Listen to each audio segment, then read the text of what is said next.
Good morning to all of you. Let us start today's discussion.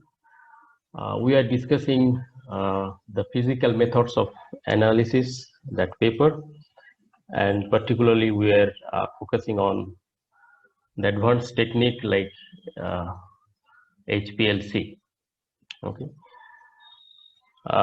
We had a few classes on that, and we are almost towards the end of this instrumentation. I mean the instrument details all regarding its different terms and technology. I mean terms and applications. So that we'll see today a few of the important things.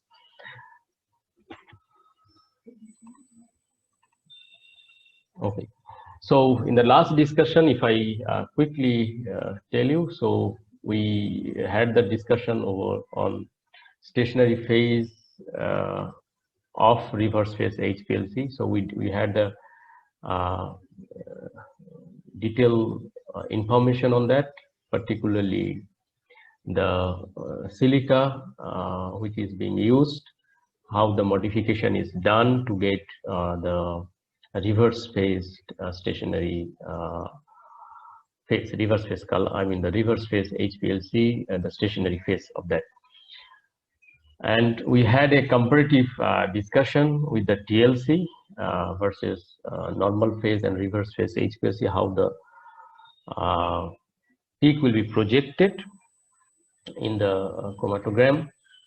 And we also have seen the impact of polarity of solvents on HPLC peaks. Okay, if you use the normal phase and increase the polarity, what is going to happen, or decrease the polarity, what is going to happen to the peaks? Okay, and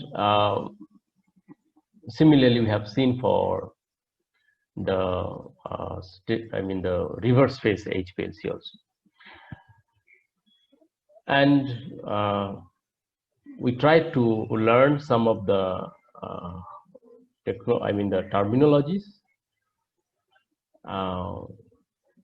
and those terminologies you came to know that they are the measurement regarding the peak resolutions and how the mathematical equations can be utilized to get the more information or more accuracy towards the better peaks. Okay, so what today we'll do is today will be again just try to finish the remaining terminologies with a touch of the previous terminologies. And we'll try to look at, with the example, how the peaks can be changed with different conditions. And definitely the last one will be the instrumentation. Okay. So we came to know that what is HPLC resolution. And if you recall, you have seen that the HPLC resolution is given by the connotation as R, and R is equal to, you have two retention time given here. Okay, if you have two peaks, so the retention time for peak which is coming later, means taking more time, that peak retention time minus the retention time of the peak which is coming earlier. Okay, so that difference by, you have the width of the peak at the half height for the peak related to later peak. Okay, and similarly you have the width which is the half distance or half height for the previous peak. So the peak 2 and peak 1, if you have two different peaks, we can define this way resolution. And you have seen that when you have resolution is poor, then the value we find is quite low. And if you are having the mathematical value of RS resolution, okay, what we see is that if you have increased value, your peak also is getting more clear. And finally, if you have even higher resolution, what we have seen is that two peaks, they are completely being separated, and in between you have a region where you can see the baseline. Okay, in the previous cases you didn't see the common the baseline in between the peaks. Okay, so better resolution means in between the peaks you should be able to get the baseline. Okay, the baseline will be observed. Now this is what we have learned for the resolution, and what we have also learned that different factors, like one of the factor is capacity factor, and this capacity factor is defined as the dead time involvement. Okay, so that means if you have retention time for say suppose peak 1 TR1, and if you subtract the dead time, okay, and divide by dead time, that will be giving the value of capacity factor. Okay, now this capacity factor we have learned that is a function of column and mobile phase chemistry. So it depends on both how long the column is, what is your mobile phase.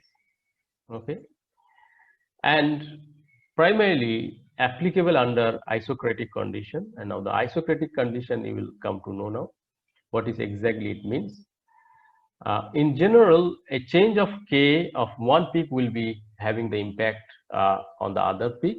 So if the K is telling that you have the movement towards the right side, so the another peak will also move to the right side. So similar impact will be there, similar direction.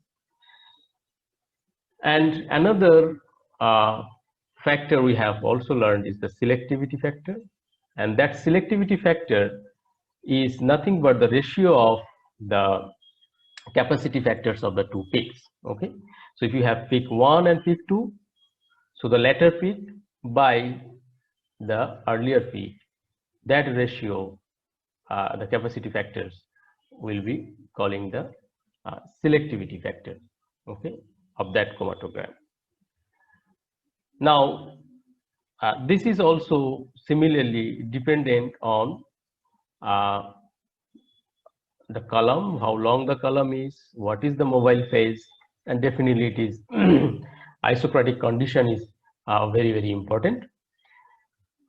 And you will have the impact changes in selectivity will affect different compounds in different ways. So this is this compound dependent. And if we talk about the isocratic condition, what does it mean is the conditions during the experiment you are maintaining same for the mobile phase. Okay, so the mobile phase you are not changing. Suppose you are using some percentage of different solvents to pass through, so that percentage should be uniform. Okay, you cannot change that one. Okay, so that is the thing. So you have means that the mixture of your mobile phase is constant over the complete testing time. Now in terms of figure, you have learned that when you have the peak like this, you don't have the better resolution. So if you have the capacity factor for the peak 1 is K1 prime, and that is for peak 2 is K2 prime, and that values are given as this is 2 and this is 2.6.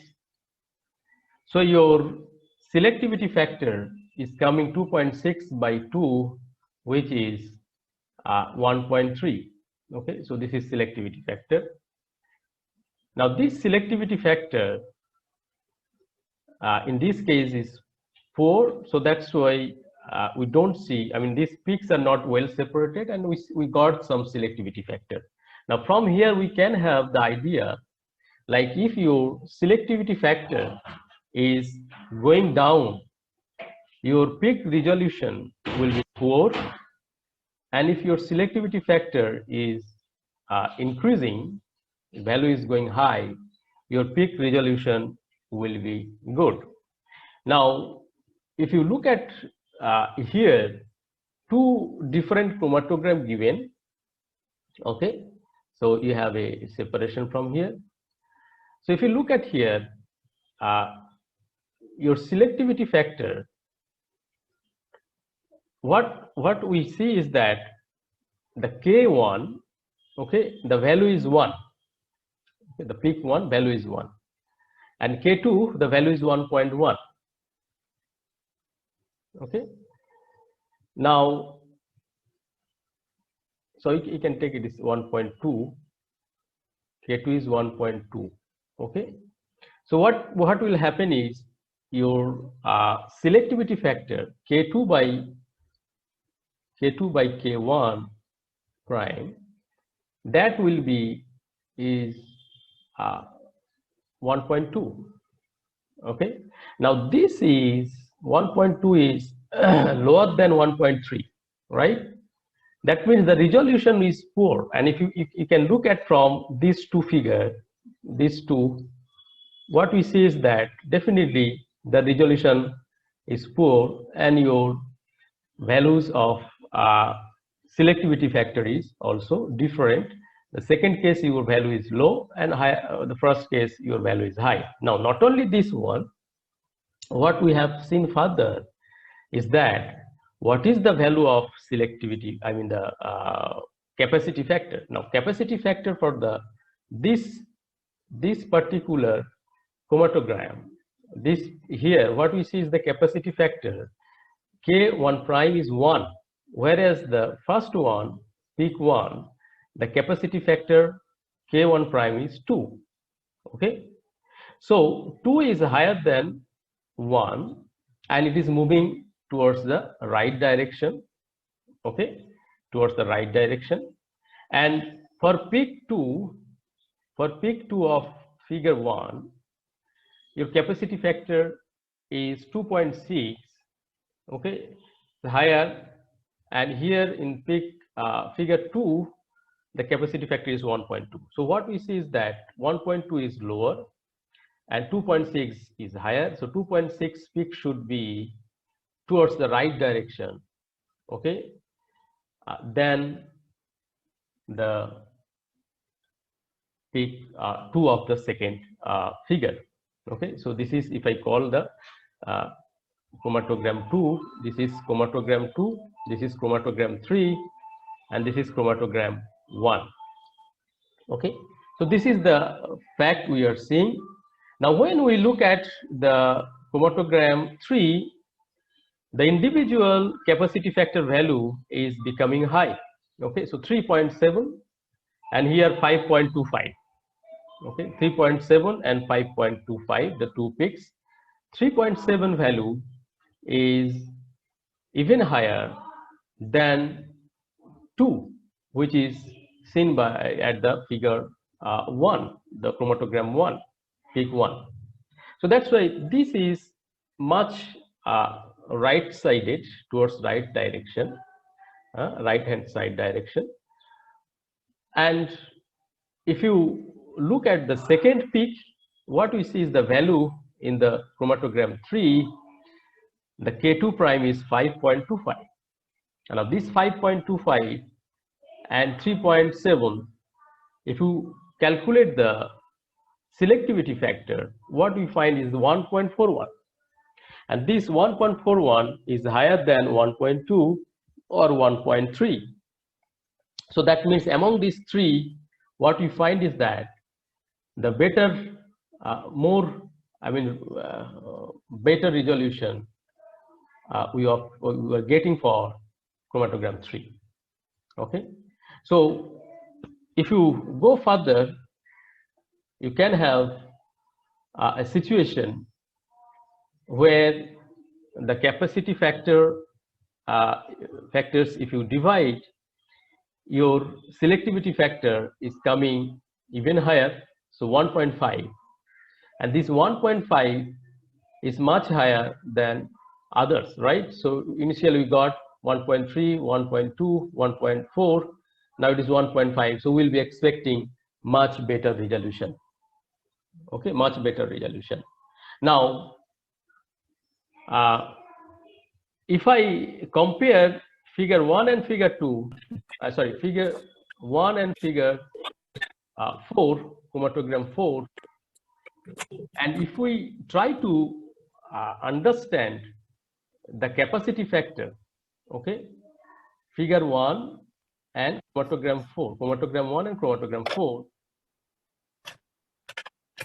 what will be the your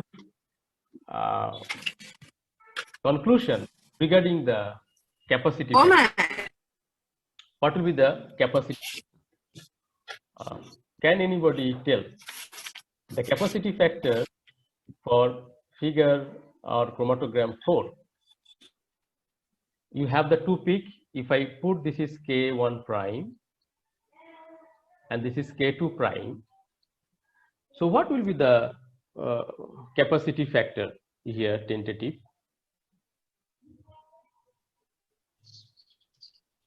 Can anybody K1 prime will be above 3.0 and K2 will be like above 5.25. No, see, you have to have K2 by K1, right? K2 by K1 is 1.5. That means this is definitely twice of this. So K2 is twice of K1. Yes or no? K2 will be twice of K1. That is obvious. Sir. That is obvious. Now, if your K1 is X, K2 will be 2X, right? So that is definitely. One more thing I want to know. If you look at the position,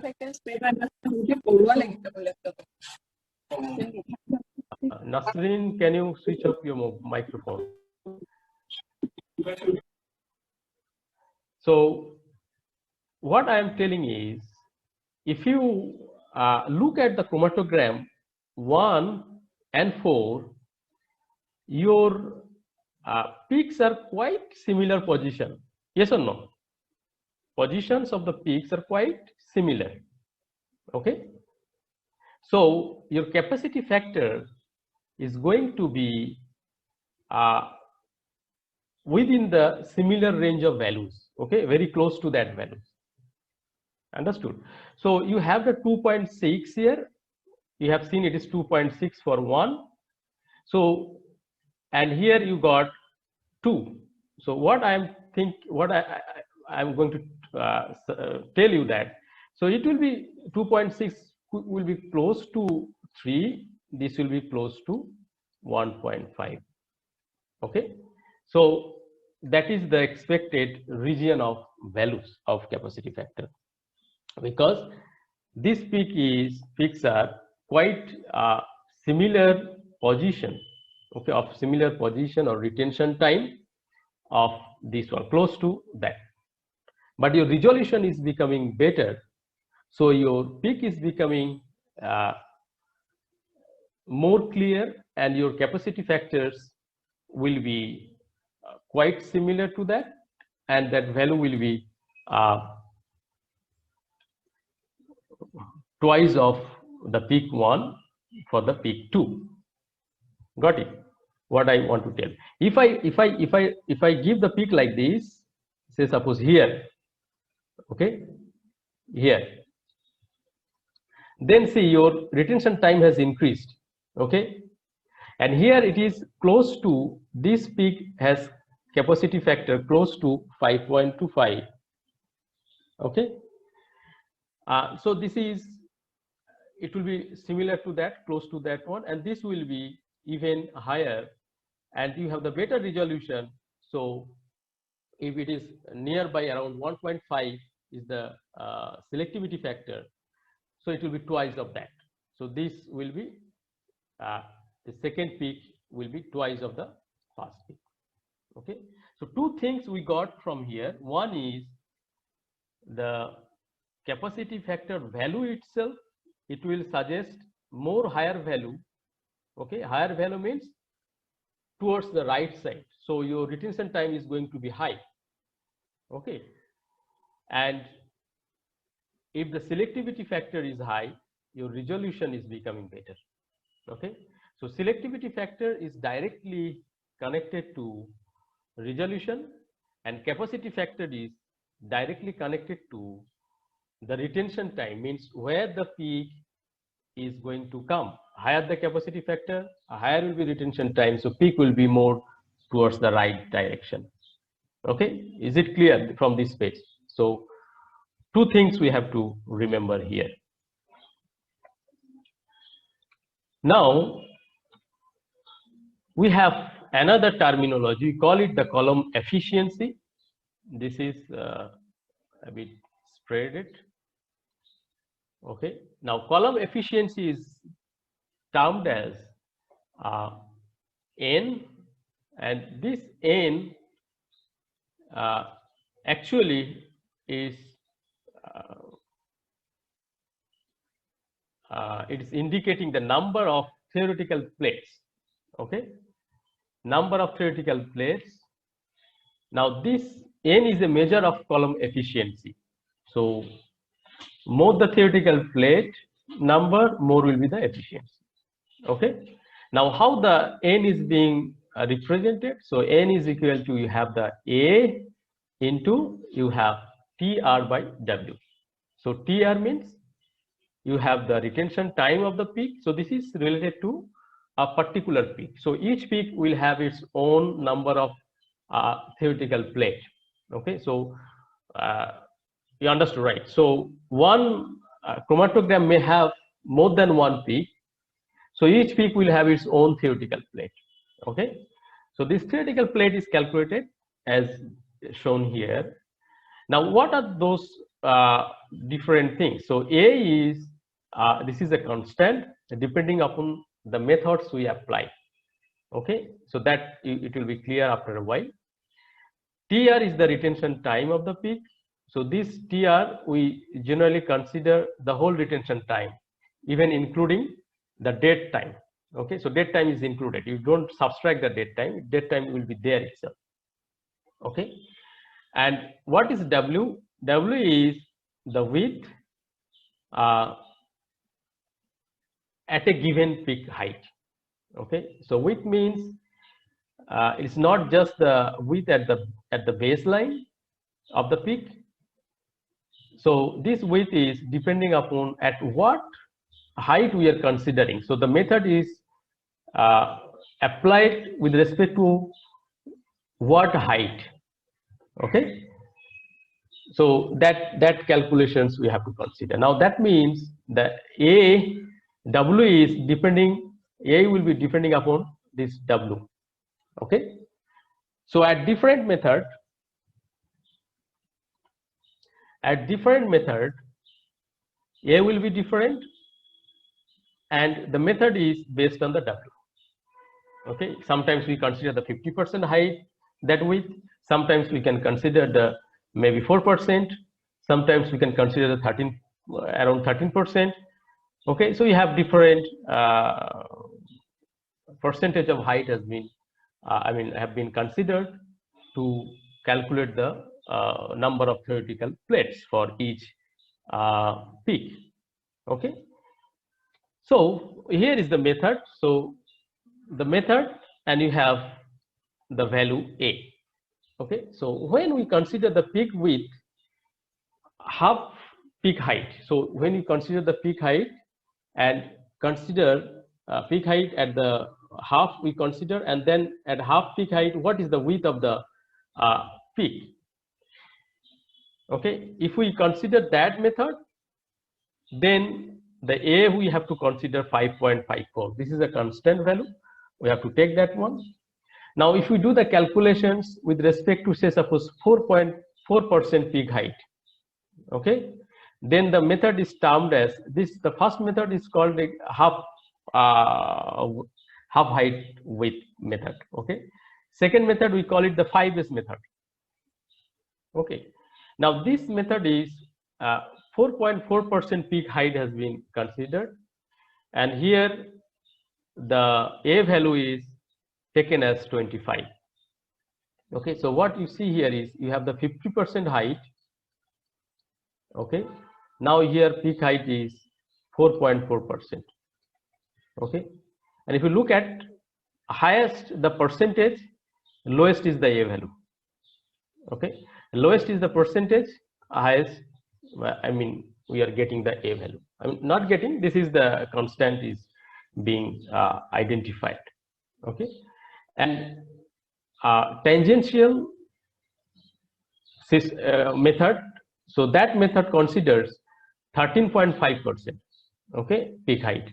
So when you go for 13.5% peak height, if you consider that time, the value is becoming,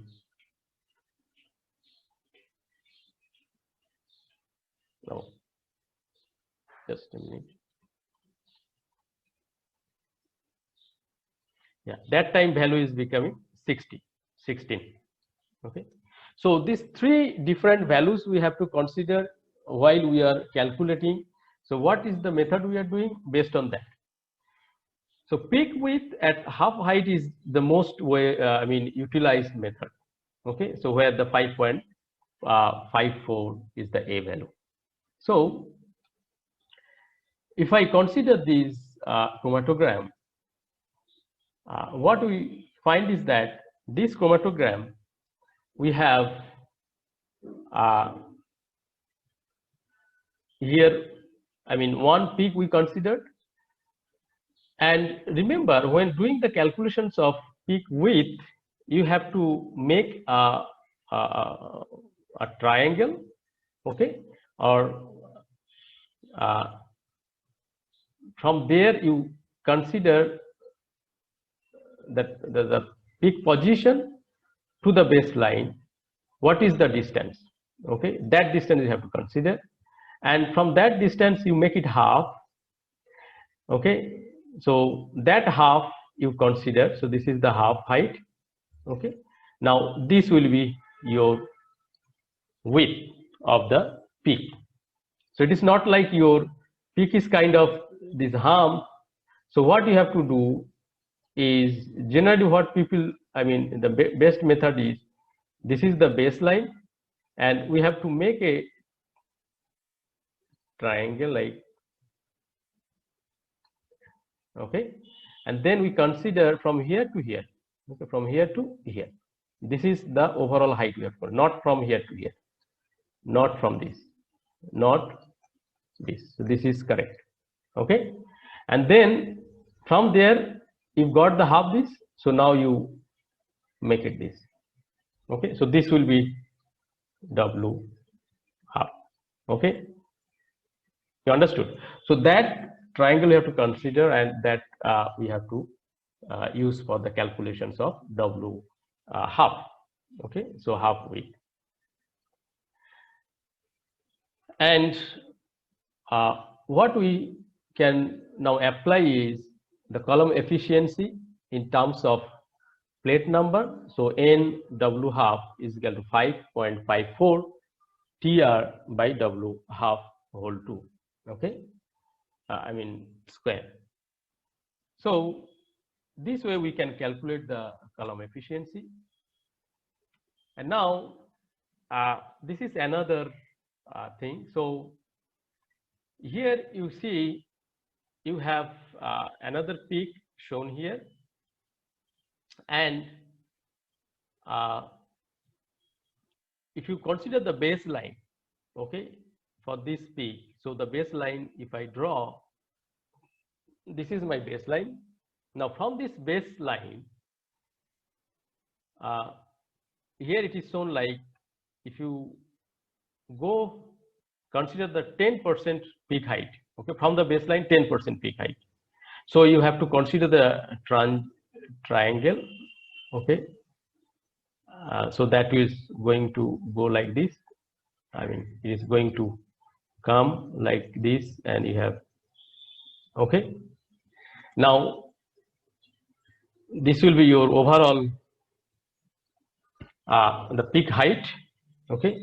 And from here, so this is the overall height. Now from here you consider 10%. So 10% is like this one.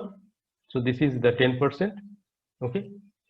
Now this 10% peak height is considered for the calculation of asymmetric nature of the peak, okay. So peak asymmetry, which is termed as AS, is given by B by A. Now what is B by A? Now B by A is, you have the 10% height you consider, okay. Make a line here where that is touching. From there you make a perpendicular line, and that perpendicular line is going to touch to the baseline, okay. Now where it is touching, so that you consider, okay. Or you can consider the half of from here to here, okay, and from here to here, not half like this line where it is touching, okay. Now if your peak is kind of like, you know, it is not well distributed, so sometimes your peak will be like this, sometimes you may have peak like this, sometimes you may have a peak like this, okay. So you have different nature of the peak may arise. Now if you want to calculate the asymmetric nature of the peak, so the peak asymmetry AS value, say suppose I am considering this one, so I have the baseline this, and I have to make a triangle over here, okay. So it is touching, so this is the distance overall. Now I have to consider 10%, say suppose this is my 10%, so 10%, then I am placing a line here. So this is my A, this is going to be my A, this is going to be the B. So for this case, so your A is going to be B by A. So what is the value? So from here and from here, so what is the value? You find out the distance and then you put B by A. So that will be showing. So in this case, and if we consider here, so say suppose this is your peak height, and 10% is suppose like here. So I have a line here. So this is my A and this is B. So this is A, this is B. Okay. Now two peaks, two different types of peak. One is right-sided broadened, another is left-sided broadened. Okay. So when you see the left-sided broadened peak, your A is peak asymmetry, so B by A, this is going to be smaller, okay. So AS is going to be smaller than AS.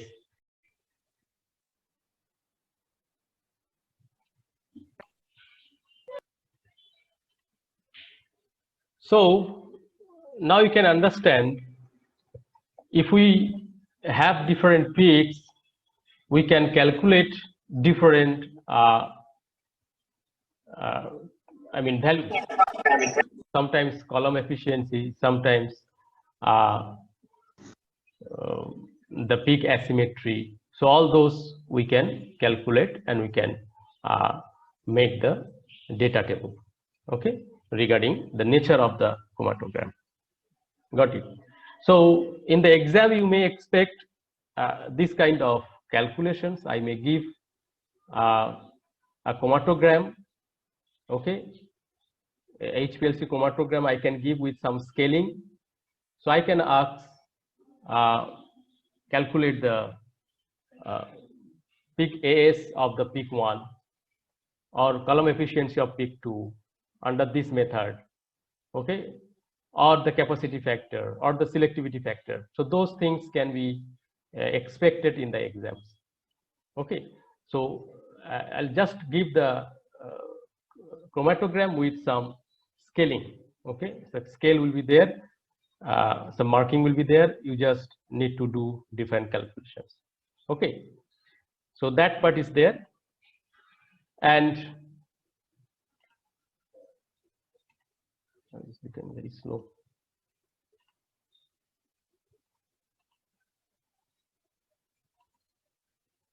Okay, so one more thing is that, as I told, the number of theoretical plates characterizes the quality and efficiency of a column. So here you see I have given two different n. Okay, one I wrote 5.54, another I wrote 16. Now you came to know already what is 5.4. So that means the method here is you are considering W at half height, and here you are considering this is 16, so you have 13.2% at that percent. What is the peak height? Okay, so this way you need to put the A value and find the TR and W and get the theoretical plates. Okay, so that calculation will be there also. Another is resolution in terms of theoretical plate. Okay, so this is a general equation. If you have two peaks like peak A and peak B, say here peak A and peak B, okay, so and if we consider the theoretical plate, so we can calculate, if I give the some scaling, we can calculate the theoretical plate. Okay, and by putting this the all values of this equation, we can get the resolution. Okay, so resolution value. So this is another thing, we can consider the n to get a resolution value. Okay, so this is also important. Now quickly I will go to the application. Okay, and as I told, like reverse phase column is or reverse phase HPLC is mostly used. It is used in such a way that general HPLC means it's reverse phase HPLC. Okay, because we are always dealing with mostly the polar compounds, and we have to get the polar compound as fast as it is to be separated, and for that the reverse phase will be the best one. Okay, now here I am giving a list of different compounds. Okay, so we have a list of different compounds. I'm giving the number here. So the first one, this is one, you have the uracil. The second one, you have phenol. The third, you know, the acetophenol. The fourth, we have nitrobenzene. Fifth, we have methyl benzoate, and sixth, we have the toluene, right? You have toluene. Now, if you consider the polarity from 1 to 6, this is the measurement of polarity. Okay, so if you go from 1 to 6, your polarity is going to be decreased. Got it? Now, and in these two cases, nitro and these 3 and 4 are quite close to each other, but in other cases they are all different. Okay. Now we know that the reverse phase column, it has the silica which is modified, right? So the silica free OH is being protected, right? The OH is being replaced by the methyl or some other alkyl group, right? So this one last time I showed. So this is the hydrogen SiOH is being replaced by this modification, right? Now, if we look at the chromatogram, first of all, you tell me in reverse phase HPLC, if I consider 1, 2, 3, 4, 5, 6, so which one will come? How the retention time will be there? According to retention time, how I will arrange them? Can anybody tell? Say suppose I have retention time. This is T1, this is T2, this is T3, this is T4, this is T5, this is T6. Okay, so I have 6 retention time because I have 6 compounds. So if I try to get the chromatogram, okay, so according to the reverse phase HPLC principle, so how the retention time will appear? Which retention time will be the maximum value and which will have the least value, and how we will arrange? Can anybody tell? T1 is least below. A bit louder. T6 is higher below. Not getting. T1 is lower below and T6 is higher below. Okay, so you are having from T1 is the least one, then you have T2 according to this one. So you have T4, then T5, and then T6. Okay, so T6 will be the maximum. And if you look at the chromatogram here, so if you see here 1, 2, 3, 4, 5, 6, and you look at the 3, 4. Okay, can you see the 3, 4 here? So Yes, 3, 4, you see that this gap between 3, 4 is minimum, right? Because the 3, 4, the polarity is very close to each other. So, but still 4 is more, I did the wrong here. Okay, so 4 is okay. So 3, 4, the gap is less. Now this methyl is written. What does it mean, this methyl? I'm talking about this R. Okay, this R. So that means this R is methyl. Okay, so the R is methyl. Okay, so that type of modification, your R is methyl. Okay, in that case, we see this chromatogram. And now, if you increase the R, your R is now octyl, so you have 1, 2, 3, 4, 5, 6, 7, 8. Okay, so this is methyl, this is CH2. So this connection, okay, this connection. If it is octyl instead of methyl, what we are doing is we are imposing more non-polarity. Okay, and what we obtain is your peak separation is becoming better. Okay, the peak separation is becoming, you are getting better resoluted peaks. Okay, so your resolution is now increasing. Okay, and if you go further like octadecyl, so you are having 18. So 1, 2, 3, 4, 5, 6, 7, 8, 9, 10, 11, 12, 13, 14, 15, 16, 17, 18.